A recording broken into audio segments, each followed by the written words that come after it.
Hello everyone. आज के webinar में हम लोग डिस्कस करेंगे मेनली एंटी एमेटिक ड्रग्स। और इसी ग्रुप में एक और ड्रग्स आ जाते हैं जो गैस्ट्रिक एम्पटिंग को और फास्ट करते हैं। डिस्पेप्सिया मतलब इंडाइजेशन वगैरह में भी काफी यूजफुल होते हैं, इरिटेबल बाउल सिंड्रोम में भी काफी यूजफुल होते हैं। तो हम लोग इस सेक्शन में डिस्कस करेंगे मेनली एंटी एमेटिक ड्रग्स, जिसमें कुछ ड्रग्स हैं जो एक्सक्लूसिवली मोशन सिकनेस वगैरह में यूज होंगे, कुछ मॉर्निंग सिकनेस में यूज होंगे, कुछ आपके ड्रग इंड्यूस्ड वोमिटिंग में यूज होंगे। ओके, तो बहुत सारी चीजें मैं यहाँ पे बताना चाहूंगा। जैसे मान लीजिए अगर मैं यहाँ पे एक डायग्राम आप लोगों को दिखा रहा हूँ, तो यहाँ पे कोई लेडी है और ये प्रेग्नेंट है। तो प्रेग्नेंट लेडी में नॉर्मली वोमिटिंग हो सकती है कि नहीं हो सकती है? माइक ऑन कर दिया है मैंने। प्रेग्नेंट लेडी में वोमिटिंग हो सकती है, राइट, खासकर फर्स्ट ट्राइमेस्टर में, शुरू के 3 महीने में। और अगर यही वोमिटिंग बहुत ज्यादा होने लगे, राइट, तो हम लोग एक प्रॉब्लम कहते हैं इसको। क्या प्रॉब्लम बोलते हैं इसको?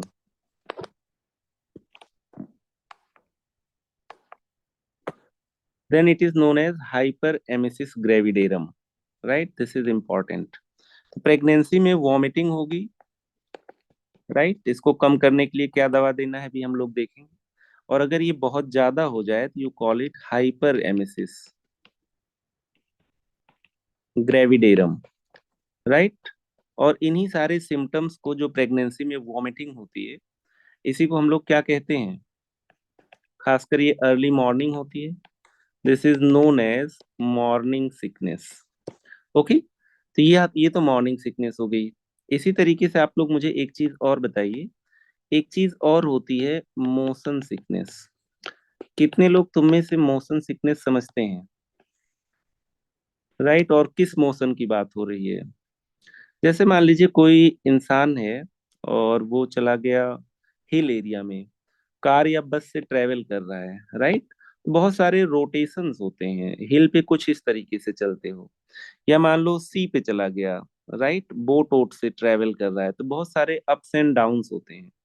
इसकी वजह से क्या होता है? Vestibular apparatus. वेस्टिबुलर एपरेटस मतलब इंटरनल ईयर का वो पार्ट, राइट, जहाँ पे यूट्रिकल और सैक्यूल हैं, जो बैलेंसिंग का काम करता है, राइट। तो इसके भी कनेक्शन आपके किससे होते हैं? वॉमिटिंग सेंटर से, राइट। तो आप लोग देखते होंगे जैसे ही कुछ लोगों को बस वगैरह या कार वगैरह से हिल साइड वगैरह ले जाओ, तो वो लोग पूरा टूर खराब कर देते हैं, right, because it can result into vomiting related to motion. खासकर जो मोशन बहुत टर्बुलेंट होता है, उससे रिलेटेड है, राइट। तो इसका मतलब इन ड्रग्स को हम लोग मोशन सिकनेस में भी यूज करेंगे।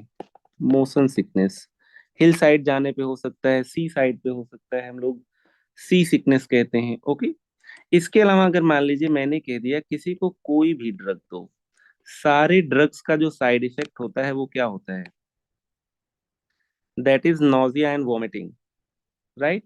तो इसका मतलब हम लोग एक ऐसा टॉपिक पढ़ रहे हैं, राइट, जो कि काफी कॉमन है। नोजिया का क्या मतलब होता है? Just feeling of vomiting, right. तो we are talking about anti emetic drugs, जिसमें हम लोग अभी डिस्कस कर रहे हैं मेन मेन चीजें। तो मोशन सिकनेस हो सकता है, ड्रग इंड्यूस सिकनेस हो सकता है, राइट, ड्रग इंड्यूस वॉमिटिंग हो सकता है। अगर मैं आपसे पूछूं कौन सी ड्रग्स हैं जिनसे बहुत ज्यादा वॉमिटिंग होती है, आप लोग देख चुके होंगे एंटी कैंसर ड्रग्स, राइट, खासकर जिसको कीमोथेरेपी चलती है।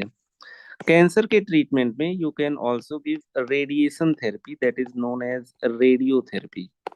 तो चाहे रेडिएशन थेरेपी दो, कीमोथेरेपी दो, इन सारे ड्रग्स से काफी ज्यादा पेशेंट में क्या होता है? वॉमिटिंग होता है। इसके अलावा अगर मान लीजिए किसी पेशेंट को जनरल एनेस्थीसिया या एनेस्थेटिक एजेंट दिया गया, राइट, किसी ऑपरेशन के लिए, मान लीजिए मैंने कह दिया गॉल ब्लैडर का ऑपरेशन था, तो पेशेंट में पोस्ट ऑपरेटिव वॉमिटिंग, जैसे जैसे पेशेंट होश में आता है, राइट, बहुत ज्यादा उसको नौजिया और वॉमिटिंग होती है, राइट। तो पोस्ट ऑप वॉमिटिंग सिंड्रोम भी होता है। तो इसको भी मैनेज करने के लिए हम लोगों को एंटी एमेटिक ड्रग्स देने पड़ते हैं, राइट। तो जैसे यहाँ पे मैंने दिखाया आप लोगों को प्रेगनेंसी में ड्रग्स यूज करनी पड़ेंगी, उसी तरीके से मोशन सिकनेस हो गया, उसी तरीके से मैंने आपको ड्रग इंड्यूस्ड वॉमिटिंग की भी बात की है। जैसे मान लीजिए यहाँ पे मैं बात कर रहा हूँ, तो ढेर सारे सिम्टम्स हैं। हम लोग कह देते हैं this is known as morning sickness. तो प्रेग्नेंट लेडी में नोजिया, फटीग, वॉमिटिंग, ये सारे सिम्टम्स मॉर्निंग में ज्यादा रहते हैं, राइट, खासकर फर्स्ट ट्राइमेस्टर में। तो इनको कंट्रोल करने के लिए भी हम लोगों को एंटी एमेटिक्स देनी पड़ती हैं। खासकर वो एंटी एमेटिक्स दोगे जो डेवलपिंग फीटस को हार्म ना करे। Okay, too simple to understand. इसी तरीके से अगर मैं और आगे की बात करूं, तो एक और डायग्राम देख लेते हैं। जैसे मान लीजिए कभी भी कोई ट्रेवल करता है, तो बहुत सारे चांसेस होते हैं कि पेशेंट को क्या हो, वॉमिटिंग हो, जिसको अभी मैंने बताया मोशन सिकनेस। कोई जरूरी नहीं पेशेंट हिल साइड ही चला जाए। ओके, जैसे मान लीजिए यहाँ पे मैंने कुछ आप लोगों को बताया है, कुछ लोगों को कार वगैरह में बैठते ही वॉमिटिंग होने लगती है, राइट, भले ही वो टर्बुलेंट मोशन ना हो, नॉर्मल मोशन हो। यहाँ पे किसी को सी साइड सिकनेस है। ओके, यहाँ पे कोई पेशेंट कहीं पे झूला वगैरह झूल रहा है, राइट, यहाँ पे कोई और ड्रग ले रहा है जिसकी वजह से वॉमिटिंग हो जा रही है। तो पेशेंट में बहुत सारे रीजन से जब पेशेंट मोशन में होता है, खासकर रोटेटरी मोशन में, तो वॉमिटिंग के चांसेस ज्यादा रहते हैं। तो अभी तक के लेक्चर में मैंने बहुत सारी चीजें ऐसी बताई हैं जिससे आप लोगों को आइडिया लग रहा होगा कि वॉमिटिंग के डिफरेंट रीजंस होते हैं, राइट। तो अगर मैं वॉमिटिंग के रीजंस की यहाँ पे बात करूं, जैसे मान लो किसी को गैस्ट्राइटिस हो गया, गैस्ट्रोएंट्राइटिस हो गया, तो भी वॉमिटिंग होगा, राइट। तो मैं यहाँ पे कह रहा हूँ जैसे मान लीजिए किसी पेशेंट को गैस्ट्राइटिस हो गया, राइट, या गैस्ट्रोएंट्राइटिस हो गया, डायरिया वगैरह हो गया, गैस्ट्रोएंट्राइटिस, तो भी वॉमिटिंग हो सकता है। मतलब कोई ना कोई गट इंफेक्शन हो गया, मैंने कह दिया टाइफॉइड हो गया, तो भी वॉमिटिंग हो सकता है। इसके अलावा मैंने मॉर्निंग सिकनेस की बात की, राइट, जो कि प्रेगनेंसी का एक कॉम्प्लिकेशन है।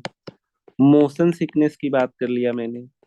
और एक और इम्पॉर्टेंट मैंने जो बात किया वो ड्रग इंड्यूस्ड वॉमिटिंग की बात की, राइट, जैसे मैंने कीमोथेरेपी वगैरह, एंटी कैंसर वगैरह की बात किया। इसके अलावा पोस्ट ऑप में एनेस्थीसिया के बाद, राइट, बहुत सारे पेशेंट्स वॉमिटिंग की कंप्लेन करते हैं। तो मेनली हम लोग इन सारे डोमेन्स को यहाँ पे डिस्कस करेंगे। एक यहाँ पे आपको classification of anti emetic drugs दिखा देते हैं। और एक जो सबसे कॉमन ड्रग हम लोग यूज करते हैं वॉमिटिंग को प्रिवेंट करने के लिए, that is what, that is ऑन्डेंसिट्रॉन।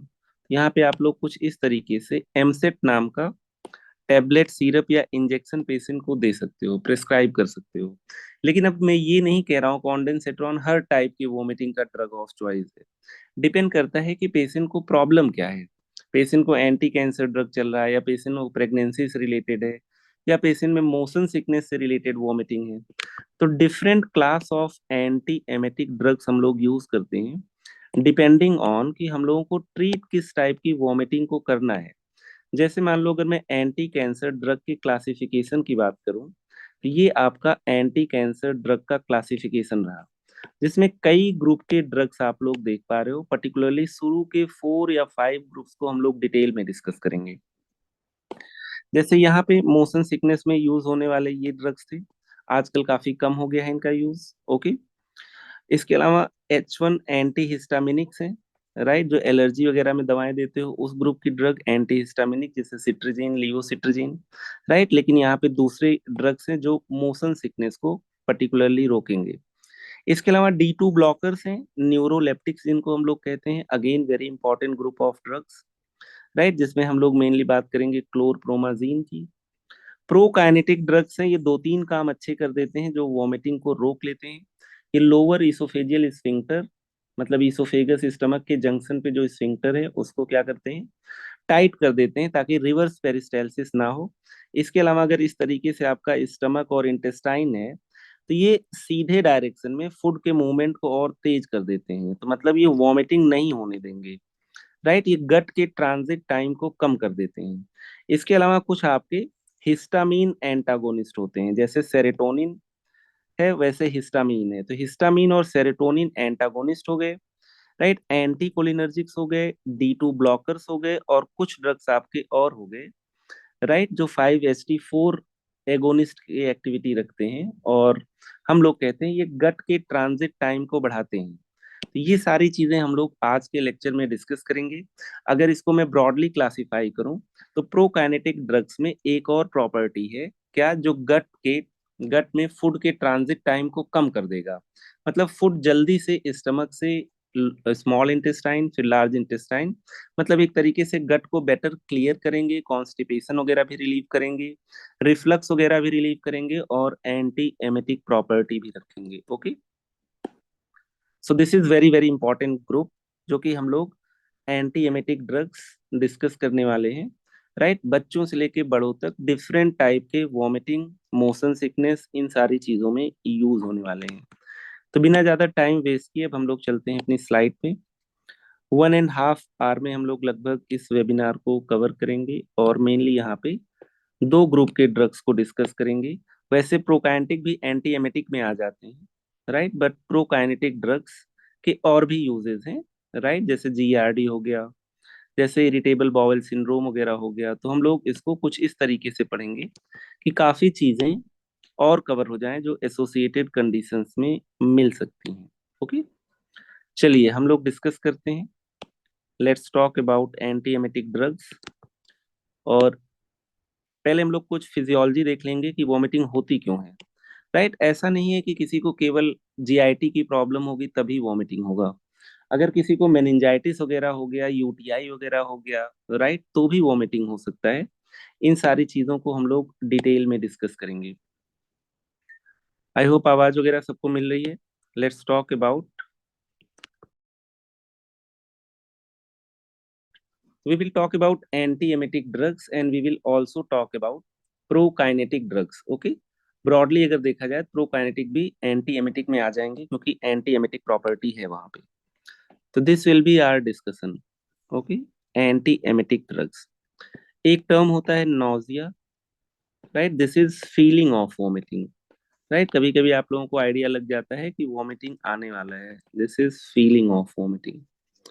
Right, और वॉमिटिंग का मतलब पेशेंट में रिवर्स पेरिस्टालसिस हुई, रिवर्स पेरिस्टालसिस हुई, राइट, जिसकी वजह से फूड या फ्लूइड कम्स आउट, राइट, मतलब वॉमिटस आ गया बाहर, right, comes out of mouth. Okay, तो ये दो टर्मिनोलॉजीज हैं और यहाँ पे सबसे कॉमन हमारे पास एंटी एमेटिक है, मोस्ट कॉमन एंटी एमेटिक, जिसको मैं सबसे लास्ट में पढ़ाऊंगा। राइट, अब इसका मतलब ये नहीं कि सबसे अच्छा यही है हर कंडीशन में।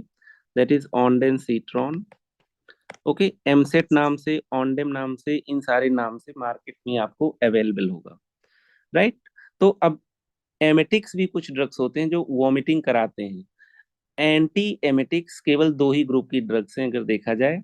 राइट, एक प्रॉपर एंटी एमेटिक्स, दूसरे प्रोकाइनेटिक्स। बाकी सारे ड्रग्स का साइड इफेक्ट वॉमिटिंग, नोजिया होता है। एग्जाम में अगर तुम्हें भूल जाए कि एग्जामिनर पूछ रहा है कि किस ड्रग का साइड इफेक्ट नोजिया और वॉमिटिंग है, तो सारे ड्रग्स का side effect nausea and vomiting है। वो उसमें एंटी एमेटिक और प्रोकाइनेटिक ड्रग मत बता देना क्योंकि यही तो आपके एंटी एमेटिक्स हैं। तो एंटी एमेटिक्स को छोड़ के सारे ड्रग्स का side effect nausea and vomiting है। ओके, यहाँ पे आप लोग देख पा रहे हो कुछ कंडीशंस जिसमें मैंने बताया है पेशेंट को सीवियर वॉमिटिंग होती है। तो प्रेगनेंसी में खासकर फर्स्ट ट्राइमेस्टर का मतलब शुरू के 3 मंथ तक, राइट, फर्स्ट 3 मंथ तक नॉर्मली फिजियोलॉजिकली वॉमिटिंग होता है। Right, there is vomiting and this is known as morning sickness. Right, अक्सर ये क्या होता है, अर्ली मॉर्निंग होता है। तो हम लोगों को इस सिम्टम को भी कम करने के लिए एंटी एमेटिक्स का यूज करना पड़ जाएगा। राइट, ये नॉर्मल है। फिर उसके अलावा हमारे पास क्या होता है, मोशन सिकनेस। अब देखो मोशन सिकनेस जब होगा, एग्जाम्पल मैंने कह दिया सी सिकनेस, या एग्जाम्पल मान लीजिए बस या कार में ट्रेवल कर रहे हो इन हिली एरिया, राइट, खासकर अगर मैं कहूँ रोटेटरी मोशन, कोई भी टर्बुलेंट मोशन हो तो जितना ज्यादा टर्बुलेंट होगा उतना ज्यादा नोजिया और वॉमिटिंग के चांसेस होंगे। Okay, this is known as motion sickness, right, known as motion sickness. Hill पे जाने की तो बात छोड़ो, कभी कभी नॉर्मल कार या बस में कुछ लोगों को बैठा लो, राइट, वो उसको भी टॉलरेट नहीं कर पाते। इसका रीजन ये होता है कि जो वेस्टिबुलर सिस्टम होता है, जो इंटरनल ईयर का बैलेंसिंग वाला पार्ट होता है, राइट, इंटरनल ईयर में balancing part, that is your vestibular system. इसके अंदर एंडोलिम्फ भरा होता है, राइट। और एंडोलिम्फ क्या करता है, बहुत ज्यादा एजिटेट हो जाता है, जिसकी वजह से इम्पल्सेस आपके वॉमिटिंग सेंटर तक जाते हैं। और अगर वॉमिटिंग सेंटर स्टिमुलेट हो गया तो जाहिर सी बात है पेशेंट में वॉमिटिंग होगा। ओके, तो यहाँ पे हम लोग मोशन सिकनेस वगैरह देख रहे हैं। ओके, डिफरेंट एक्टिविटीज की वजह से, ट्रैवल करने की वजह से, खासकर हिली एरियाज वगैरह में पेशेंट में क्या हो सकता है, वेस्टिबुलर सिस्टम के डिरेंजमेंट से आगे चल के ब्रेन के अंदर जो वॉमिटिंग सेंटर है वो स्टिमुलेट हो जाएगा, and it will lead to severe vomiting. तो हमें मोशन सिकनेस के लिए अलग मेडिकेशंस देनी पड़ेंगी। ओके, तो यहाँ पे अगर मैं फिजियोलॉजी ऑफ वॉमिटिंग की बात करूं, एमएसएस का मतलब vomiting, MSS is equal to vomiting. यहाँ पे कुछ ही चीजें मैं बताना चाहूंगा। Vomiting that is reverse peristalsis, खाना सीधे डायरेक्शन में ना जाके उल्टे डायरेक्शन में आ जाए, राइट। हम लोग कहेंगे it is due to stimulation of vomiting centre, right, stimulation of vomiting centre. ज्यादातर जो सेंटर्स होते हैं वो मेडुला ऑब्लोंगाटा में होते हैं, राइट, वॉमिटिंग सेंटर, वीसी दे दे उसका नाम, राइट। कहाँ पे प्रेजेंट होता है, इन मेडुला ऑब्लोंगाटा। तो बहुत सारी चीजें इसको डायरेक्टली और इनडायरेक्टली स्टिमुलेट करते हैं, राइट।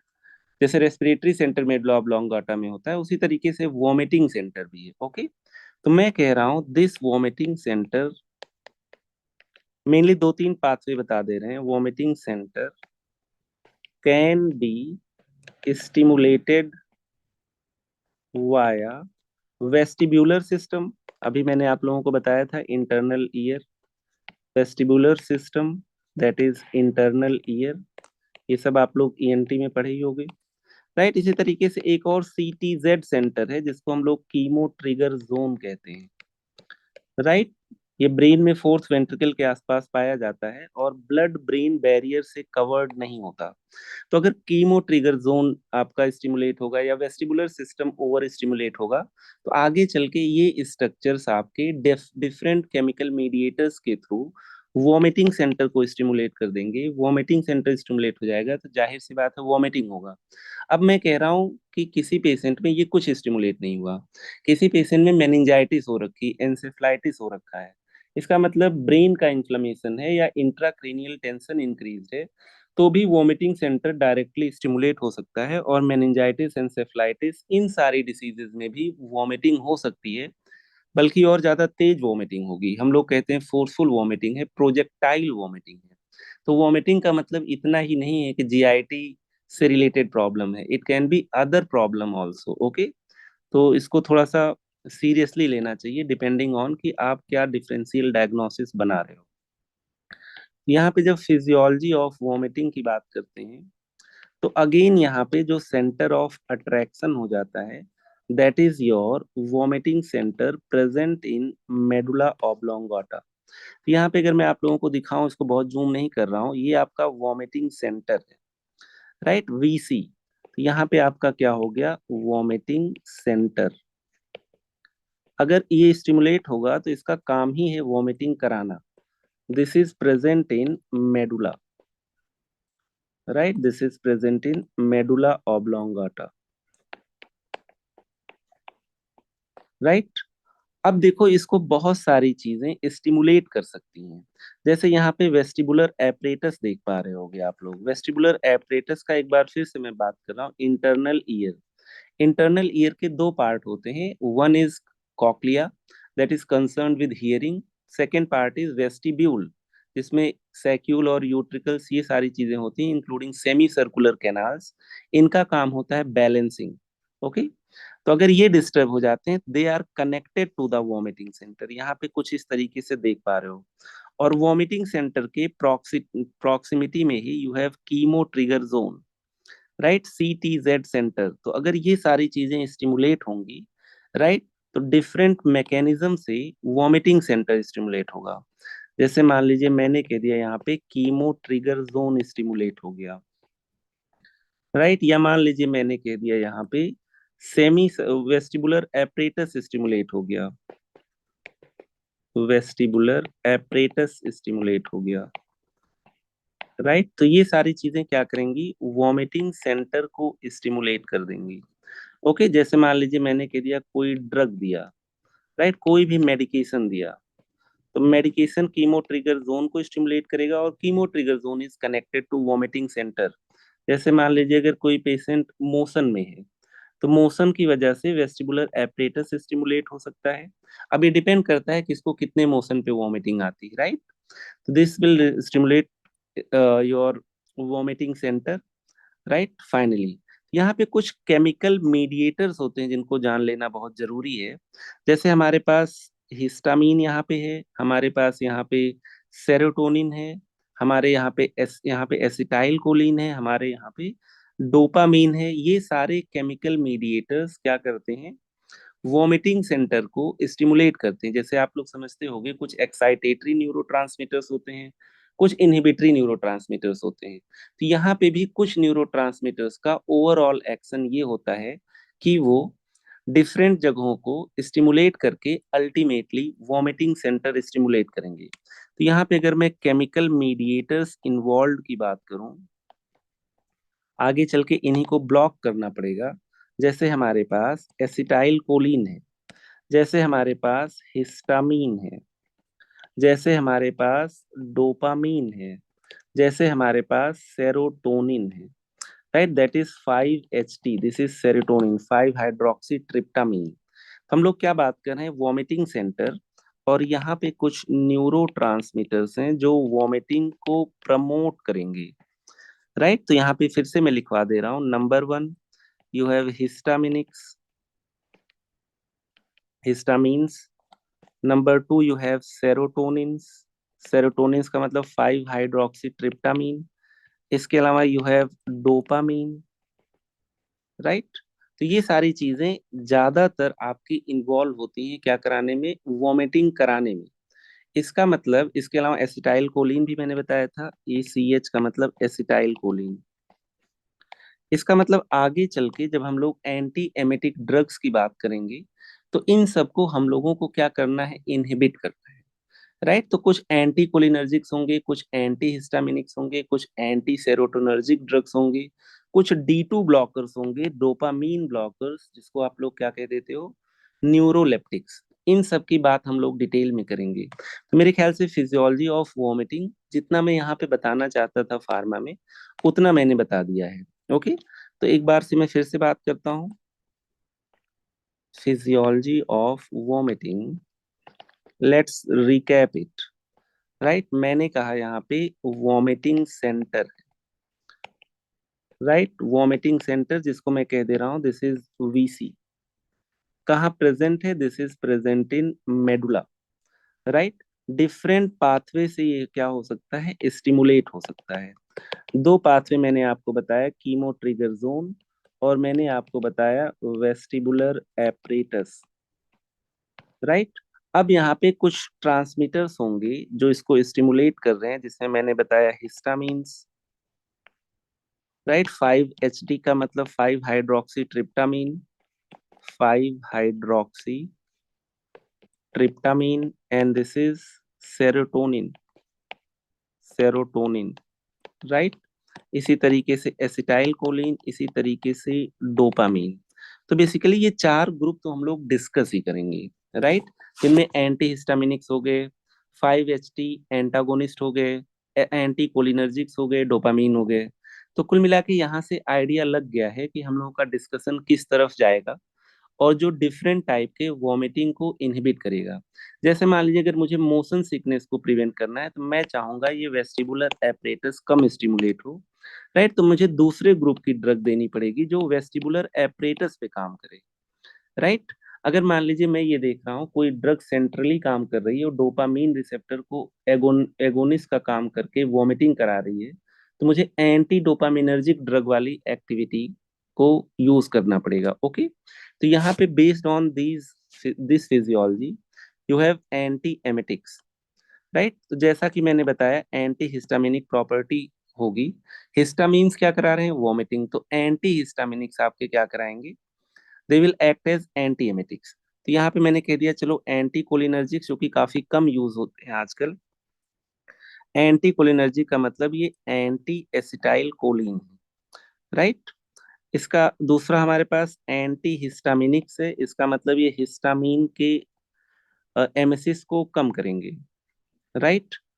तीसरा आपके पास डोपामीन की एक्टिविटी को कम करने वाले ड्रग्स हैं एंटी डोपामिनर्जिक ड्रग्स, जिनको हम लोग D2 blockers, right. Dopamine D2 receptor पे काम करता है, तो एंटी डोपामिनर्जिक, एंटी डोपामीन, इसीलिए इनको हम लोग यूज नहीं करते हैं पार्किंसन डिसीज वाले पेशेंट में। You call them neuroleptics. Okay, इसके अलावा यहाँ पे 5HT, 5HT का मतलब सेरोटोनिन है। तो यहाँ पे आपके पास क्या हो गया, सेरोटोनिन एंटागोनिस्ट। और सेरोटोनिन के बहुत सारे रिसेप्टर होते हैं जो पर्टिकुलरली यहाँ पे सेरोटोनिन की एक्टिविटी को रेगुलेट करते हैं। 2005HT3, HT का क्या मतलब हो गया, hydroxy tryptamine, that is your serotonin. तो उसको हम लोग क्या कर दे रहे हैं, एंटागोनाइज कर दे रहे हैं। तो this is about serotonin, right. एक और आपके पास ड्रग आ गया, this is prokinetic drugs. Prokinetic drugs को हम लोग डिस्कस करेंगे, जिनमें सब में एंटी एमेटिक प्रॉपर्टी नहीं होती है, कुछ में आपके अलग प्रॉपर्टीज होते हैं जो नॉर्मल पेरिस्टालसिस को और हेस्टेन कर देता है, ताकि फूड स्टमक में हो ही ना, राइट। तो वॉमिटिंग भी उसी प्रोपोर्शन में नहीं होगी। तो ये गट से जो फूड का ट्रांजिट टाइम उसको और तेज कर देता है, मतलब गट में फूड के ट्रांजिट टाइम को कम कर देता है। ओके, तो हम लोग यहाँ पे इन 5 क्लासेस को मेनली डिस्कस करेंगे, ये सब यूज नहीं होते तो बात नहीं करेंगे। एक बार फिर से देख लेते हैं, classification of anti emetic drugs. इसी में हम लोग क्या बात कर लेंगे, प्रोकाइनेटिक्स की भी, एंटी एमेटिक्स। तो लेट्स सी यहाँ पे इसको कितना सिंप्लीफाई कर सकते हैं हम लोग। सबसे पहले मैं बात करना चाहूंगा यहाँ पे, राइट, एंटी कोलिनर्जिक्स। अब समझ गए हो, एसिटाइल कोलिन को ये एंटागोनाइज कराएगा, एंटी कोलिनर्जिक्स, राइट। पहले काफी यूज होते थे, बस्कोपान वगैरह नाम से आता है। आजकल तो ये पेट वगैरह में कॉलिक पेन कम हो उसके लिए यूज होता है। जैसे मान लो किसी को पेट में बहुत दर्द हो रहा है, राइट, खासकर बच्चा है तो बहुत कॉमन यूज है। You have hyoscine, right. Second drug you have dicyclomine, dicyclomine, right. ये ज्यादातर आपको बस्कोपान नाम से मिल जाता है, आगे चल के मैं पढ़ाऊंगा लेकिन बता दे रहा हूँ। ये ज्यादातर मेफ्टाल स्पास वगैरह नाम से मिल जाता है, राइट, या कॉली स्पास वगैरह नाम से आ जाता है। आजकल इसको as anti emetic drug anti motion sickness के बजाय हम लोग कॉलिक पेन वगैरह में ज्यादा यूज कर रहे हैं। ओके, एंटी कोलिनर्जिक्स के बाद हमारे पास H1 एंटी हिस्टामिनिक्स है, जो हिस्टामिन के 1 रिसेप्टर H1 को ब्लॉक करते हैं। H1 anti histaminics, H1 anti histaminics में अब ये वाले नहीं हम लोग दे रहे हैं जो सर्दी जुकाम में देते हैं, हालांकि इनमें से कुछ यूज कर लेते हैं हम लोग। यहाँ पे जो सबसे इंपॉर्टेंट ड्रग हो गई दैट इज प्रोमेथाजीन। प्रोमेथाजीन, आप लोगों ने फेनार्गन का नाम सुना होगा, बच्चों में खांसी वगैरह में भी इसको यूज कर लिया जाता है, और बच्चे बहुत ज्यादा चिड़चिड़े ना हो, सो जाएं प्यार से, तो इसको हम लोग काफी यूज करते हैं। Marketed by the name of Phenergan, right. जो यूज होती है मैं उसी को पढ़ा रहा हूँ, फालतू नहीं पढ़ा रहा हूँ, फेनार्गन। ओके, और अगर हम लोग नेक्स्ट ग्रुप की बात करें H1 एंटी हिस्टामिनिक के अलावा, तो you have D2 blockers by the name of neuroleptics. Dopamine को भी तो ब्लॉक करना है, D2 blockers known as neuroleptics, neuroleptics. Okay, तो D2 ब्लॉकर्स में हमारे पास जो सबसे इंपॉर्टेंट ड्रग हो गई दैट इज क्लोरप्रोमाजीन एंड क्लोरपेराजीन। लिख लेते हैं, क्लोरप्रोमाजीन एंड क्लोरपेराजीन, क्लोरप्रोमाजीन एंड प्रोक्लोरपेराजीन, प्रोक्लोरपेराजीन। अभी भी हमारे पास दो ग्रुप की ड्रग्स बच गई हैं, राइट। दो ग्रुप की ड्रग्स क्या बच गई हैं? एक को मैं प्रोकाइनेटिक ड्रग्स बोल रहा हूँ, प्रोकाइनेटिक ड्रग्स। प्रोकाइनेटिक मतलब जो स्पीड को बढ़ा दें खाने के मूवमेंट को, तो हम लोग कह देते हैं प्रोकाइनेटिक ड्रग्स, राइट। यहाँ पे हमारे पास वो ड्रग्स हैं जो आजकल काफी यूज हो रहे हैं, जिनको मैं एक अलग कलर दे दे रहा हूँ, black colour, right. Number one यहाँ पे मीटोक्लोप्रामाइड, मीटोक्लोप्रामाइड, राइट। पेरीनॉम वगैरह का नाम आप लोगों ने सुना होगा, राइट। इसके अलावा इससे भी ज्यादा कॉमन ड्रग डोमस्टॉल, इसका नाम सुना होगा, डोम पेरीडोम, डोम पेरीडोम। इसके अलावा और भी कुछ कॉमन ड्रग्स हैं, जैसे सीजा प्राइड हो गया, मोजा प्राइड हो गया, सीजा प्राइड, राइट, मोजा प्राइड। उसके अलावा एक और ड्रग है जो आजकल सबसे ज्यादा यूज हो रही है, right, even GERD, irritable bowel syndrome वगैरह में भी यूज हो रही है, लीवोसल्प्राइड। तो ये जो प्रोकाइनेटिक वाला ग्रुप है, इसको तो हम लोग एक एक ड्रग को काफी डिटेल में डिस्कस करेंगे, राइट, क्योंकि इनका एंटी एमेटिक के अलावा भी रोल है। Last but not the least you have serotonin antagonist, और सेरोटोनिन के 5-HT3 रिसेप्टर को एंटागोनाइज करने वाली ड्रग्स, एगोनिस्ट, मतलब एंटी सेरोटोनिन ड्रग्स हो गए यहाँ पे। और यहाँ पे जो मैंने सबसे पहले आपको ड्रग दिखाया था ऑन्डेंसेट्रॉन, ऑन्डेंसेट्रॉन, जिसको आप लोग किस नाम से जानते हो, एमसेट नाम से जानते हो या ऑन्डेम वगैरह नाम से जानते हो।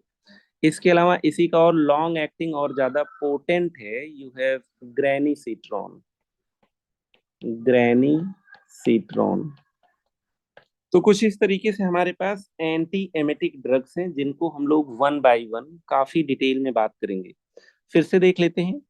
Anti cholinergics, anti histaminics, anti serotonergics, right, anti dopaminergics, और कुछ स्पेशल ड्रग्स हैं हमारे पास जो एंटी एमेटिक के अलावा कुछ ऐसा काम करेंगे कि फूड को फॉरवर्ड डायरेक्शन में तेजी से पुश कर दें। Okay, you call them prokinetic, जो मोशन को बढ़ाएं, फूड के मोशन को बढ़ाएं, राइट। तो ये इतने सारे ड्रग्स हैं जिनको हम लोग एंटी एमेटिक के तौर पे यूज करेंगे।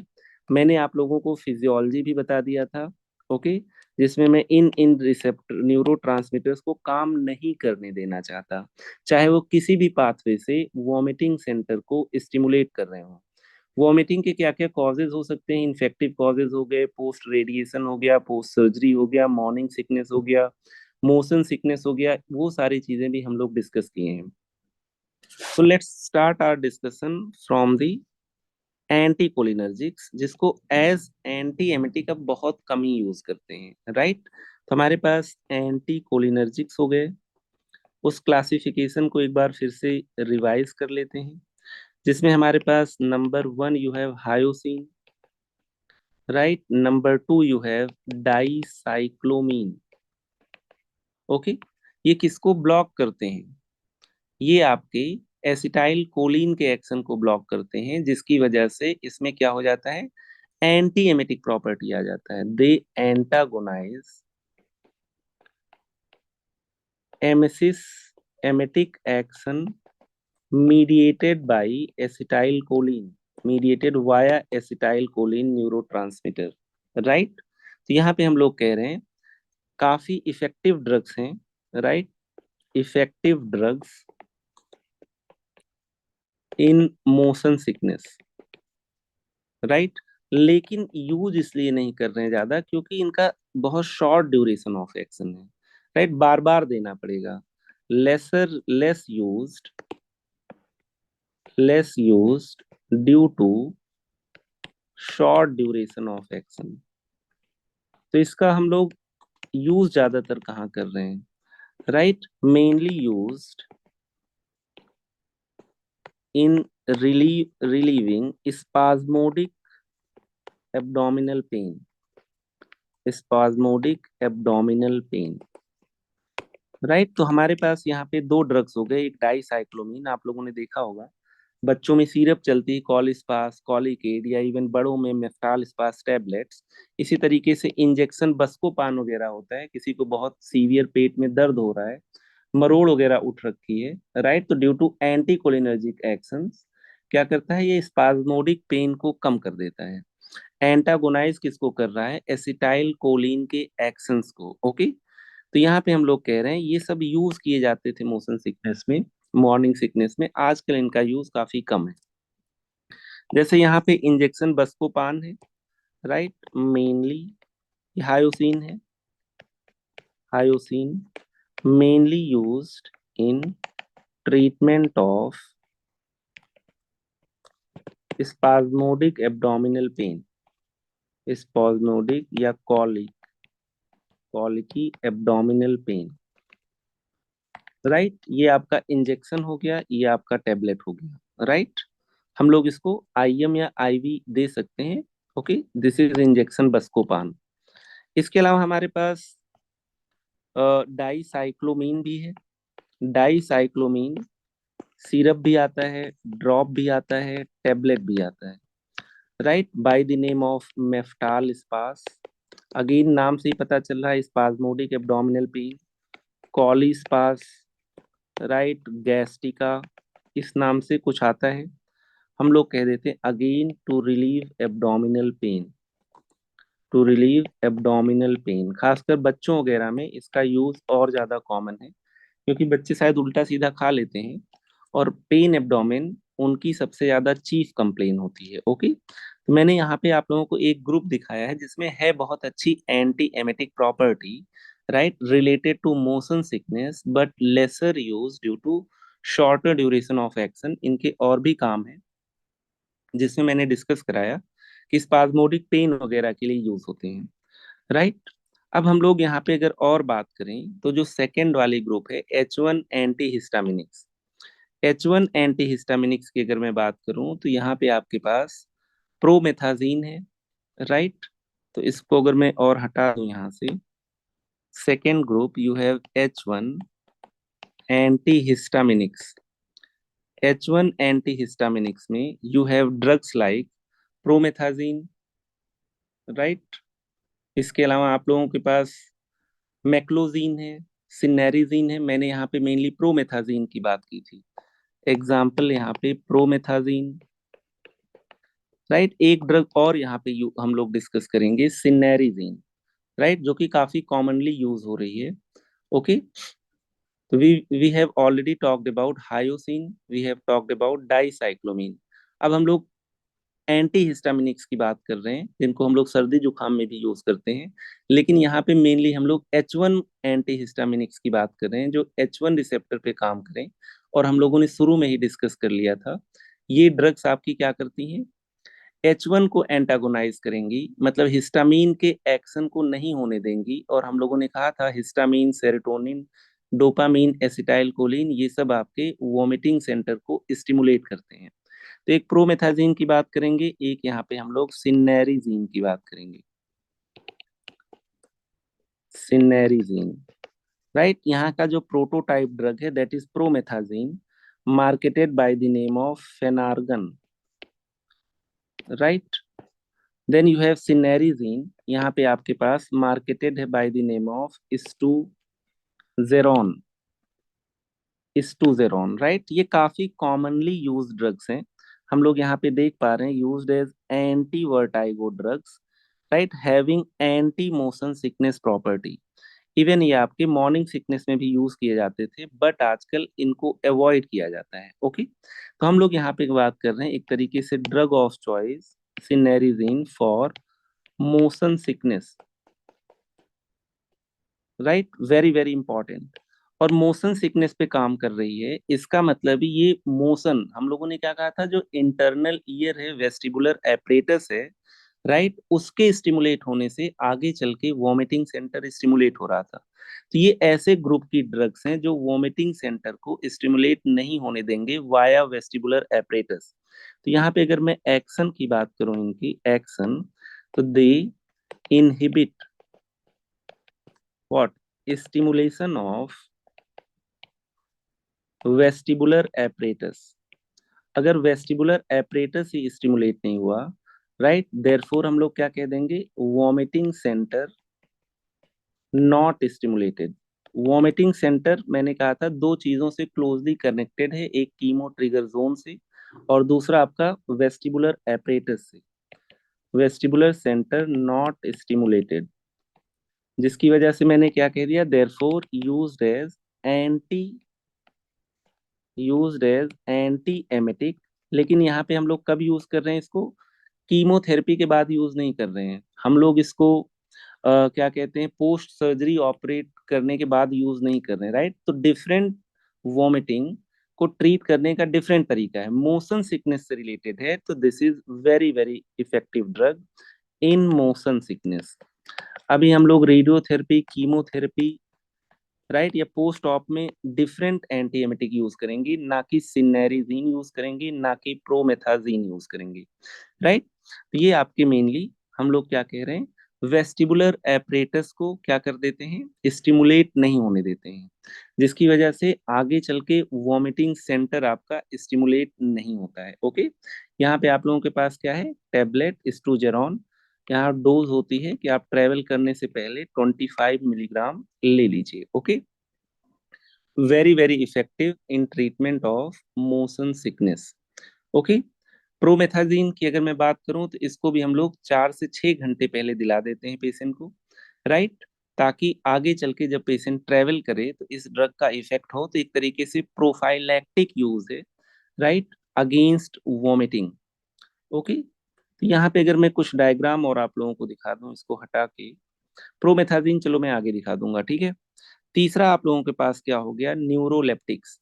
प्रोमेथाजीन यहाँ दिखा देते हैं, आई थिंक मेरे पास डायग्राम होगा, right, this is promethazine, this is Phenergan, right. ये एक बहुत ज्यादा स्ट्रॉन्ग सीडेटिव इफेक्ट भी होता है। This is syrup promethazine. Promethazine मतलब हम लोग किसकी बात कर रहे हैं? H1 anti histaminic, right. अब देखो ज्यादातर यूज इसको भी हम लोग नहीं करते, राइट, इसको भी हम लोग यूज करते हैं, can be used in motion sickness, right, also suppresses cough, also suppresses cough, right. तो इसको कॉफ सिरप के तौर पे भी बच्चों में यूज किया जाता है। स्ट्रॉन्ग सिडेटिव है, कभी कभी बच्चे बहुत चिड़चिड़े रहते हैं जुकाम वगैरह में, तो अगर उनको फिनार्गन दे दो तो थोड़ा सा सिडेट हो जाते हैं, तो पेरेंट्स की लाइफ थोड़ी सी आसान हो जाती है अगर फिनार्गन दे दिया जाता है, राइट। चलिए, तो अब हम लोग न्यूरोलेप्टिक्स की बात कर लेते हैं। न्यूरोलेप्टिक्स अभी तक हम लोगों ने एसिटाइल कोलिन को काम नहीं करने दिया, दूसरे नंबर पे हम लोगों ने हिस्टामीन को काम नहीं करने दिया, तीसरे नंबर पे अब हम लोग डोपामीन को काम नहीं करना देना चाहते, राइट। तो ये क्या करते हैं? Neuroleptics, they block action of dopamine by blocking, क्या? By blocking D2 receptors of dopamine, by blocking D2 receptors of dopamine, right. और इसकी वजह से क्या हो जाएगा? इसमें एंटी एमेटिक प्रॉपर्टी हो जाएगा। अब देखो ये मोशन सिकनेस में काम नहीं आ रहे हैं उतना, कहाँ पे ये ज्यादातर काम आ रहे हैं? मोशन सिकनेस में नहीं, राइट। जैसे मैंने कहा था post operative nausea and vomiting, right. तो हम लोग यहाँ पे क्या बात करें? Drug induced and post operative nausea and vomiting. Even अगर मान लीजिए मैंने कह दिया किसी को डिसीज इंड्यूस वोमिटिंग है, जैसे मान लो मैंने कह दिया गैस्ट्रोएंटराइटिस वगैरह है, तब भी ये काफी काम आते हैं। ओके, तो न्यूरोलेप्टिक्स में हमारे पास जो सबसे इंपॉर्टेंट ड्रग है दैट इज क्लोरप्रोमाजीन या प्रोक्लोरपेराजीन। ओके, तो यहाँ पे लेकिन इनके बहुत सारे सेंट्रल साइड इफेक्ट्स आते हैं, राइट, इसलिए कम यूज किए जाते हैं। तो हम लोग यहाँ पे anti emetic property of D2 receptor blockers की बात कर रहे हैं, जिसमें हमारे पास मेनली दो ड्रग हैं, राइट। एक आपके पास हो गया क्लोरप्रोमाजीन, क्लोरप्रोमाजीन, और दूसरा आपके पास यहाँ पे क्या हो गया? प्रोक्लोरपेराजीन, प्रोक्लोरपेराजीन, राइट। इनमें से अगर मैं कहूँ, ज्यादातर आप लोगों ने किसको सुना होगा? ज्यादातर आप लोगों ने सुना होगा प्रोक्लोरपेराजीन। और यहाँ पे हम लोग क्या कह दे रहे हैं? This is marketed by the name of Stemetil. Okay. तो this is also important drug in relation to किसके? हम लोग कहते हैं अगर किसी पेशेंट में post operative nausea and vomiting हो रहा है। ओके। तो यहाँ पे अगर आप लोग देखो, the D2 blocking phenothiazines is labyrinthine suppressant, has selective anti-vertigo and anti-emetic action. It is highly effective when given by injection in vertigo-associated vomiting and to some extent in chemotherapy-induced vomiting.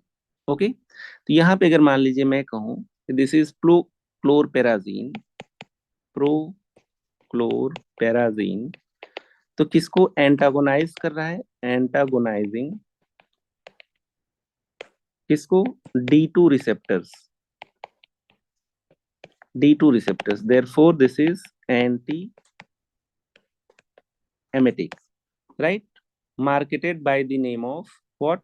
Marketed by the name of Stemetil. Okay.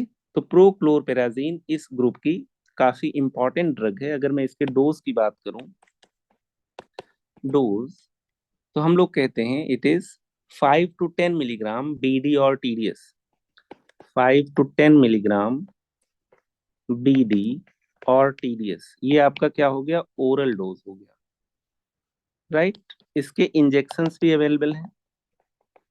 Injection की अगर मैं बात करूं तो यहाँ पे आप लोगों के पास क्या होता है? 12.5 to 25 मिलीग्राम इंजेक्शंस, राइट, जिसको आप लोगों को इंट्रामस्कुलर लगा देना है। धीरे धीरे ड्रग यहाँ से रिलीज होगा, राइट। और हम लोग कहेंगे कि एक सस्टेन्ड एक्शन होगा, काफी देर तक इसका एक्शन होगा। ओके। चलिए, लेकिन यहाँ पे जो प्रॉब्लम होती है जब भी हम लोग किसी को D2 ब्लॉकिंग ड्रग्स देते हैं, तो ब्रेन में डोपामीन के कुछ अच्छे यूजेस भी होते हैं। अगर डोपामीन अपना काम नहीं कर पाएगा तो पेशेंट को कुछ टोन रिलेटेड प्रॉब्लम्स होंगी, बॉडी और स्टिफ हो जाएगी, नेक वगैरह, हैंड वगैरह। हम लोग कह देते हैं मस्कुलर डिस्टोनिया। तो अभी आगे चल के मीटोक्लोप्रामाइड वगैरह भी डिस्कस करेंगे, तो डिस्टोनिया की बात और करेंगे। ओके। तो न्यूरोलेप्टिक्स में अगर देखा जाए तो यही एक ड्रग यूजफुल है, जिसको हम लोग 5 to 10 मिलीग्राम BD या TDS दे सकते हैं, BD और TDS, राइट। और अगर काफी देर तक एक्शन चाहिए, राइट, तो you can give it in injectable form, right, can be used in post operative cases, right, जिसमें वॉमिटिंग वगैरह की कंप्लेन्स काफी ज्यादा होती हैं। ओके।